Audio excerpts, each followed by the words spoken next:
Welcome friends. இன்றைக்கி நம்ம ரெட்டோ ரெசிபீஸில் விநாயகர் சதுர்த்திக்காக ஸ்பெஷலாக அவல் கொழுக்கட்டை எப்படி பண்ணுறதுன்னு பார்க்கலாம். இதை பார்க்குறதுக்கு முன்னாடி நம்ம சேனலை புதுசாக பார்க்குறீங்கன்னா சப்ஸ்கிரைப் பண்ணிக்கோங்க. இதை செய்யறதுக்கு நான் இன்றைக்கி 2 கப்பு வெள்ளை அவல் எடுத்திருக்கேன். நான் மெல்லிஸாக இருக்கும்ல அதை எடுத்திருக்கேன். நீங்கள் திக்காக இருக்க அவல் இருந்தாலும் ஓகே, அதையும் எடுத்துக்கலாம். இப்போ இதை மிக்சியில் ஒரு கோர்ஸ் பவுடராக அரைச்சி எடுத்துக்கோங்க. எதுவும் வறுக்கலாம் வேண்டாம், அப்படியே மிக்சியில் அந்த 2 கப்பு அளந்ததை எடுத்துக்கோங்க. இப்போ நான் அரை கப்பு பயத்தம்பருப்பை ஒரு அரை மணி நேரமாக ஊற வச்சுருக்கேன்.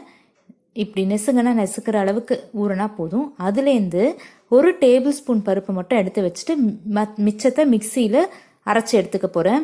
அது இருக்கட்டும். இப்போ அந்த 1 டேபிள் ஸ்பூன் பருப்போடு சேர்த்து 1 டேபிள் ஸ்பூன் தேங்காய், கொஞ்சம் கருவேப்பிலை, 2 பச்சை மிளகாய், இது எல்லாத்தையும் எடுத்து ரெடியாக வச்சுருக்கேன். இப்போ ஒரு வானலியில் நம்ம 2 டீஸ்பூன் எண்ணெயை சேர்த்துக்கலாம். எண்ணெய் சூடானதும் அரை டீஸ்பூன் கடுகு, அரை டீஸ்பூன் கடலைப்பருப்பு, அரை டீஸ்பூன் உளுந்தப்பருப்பு, அதே அரை டீஸ்பூன் மஞ்சத்தூள் இதை சேர்த்துட்டு எல்லாம் வறுபட்டதும் நம்ம எடுத்து வச்சுருக்க தேங்காய், பாசிப்பருப்பு, கருவேப்பிலை, பச்சை மிளகாய் எல்லாத்தையும் இந்த எண்ணெயிலே சேர்த்துக்கோங்க. 1 நிமிஷம் அது சூடானதும் 1.5 கப் அளவுக்கு தண்ணியை சேர்க்குறேன். எந்த கப் எடுக்கிறீங்களோ அந்த மெஷர்மெண்ட்டே கடைசி வரைக்கும் நீங்கள் அதையே ஃபாலோ பண்ணிக்கோங்க.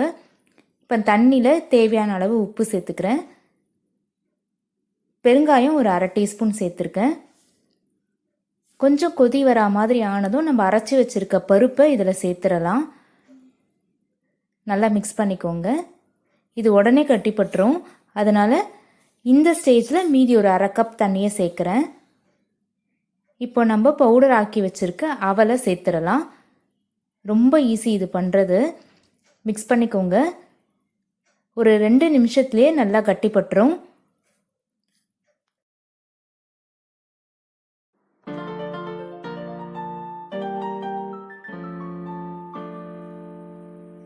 இந்த கன்சிஸ்டன்சிக்கு வந்ததும் அதை எடுத்து தனியாக வச்சுட்டு ஒரு குழிக்கரண்டி அளவுக்கு ஸ்பூனு எண்ணெயை சேர்த்துக்கிறேன். 1 டீஸ்பூன் அளவுக்கு இருக்கும்.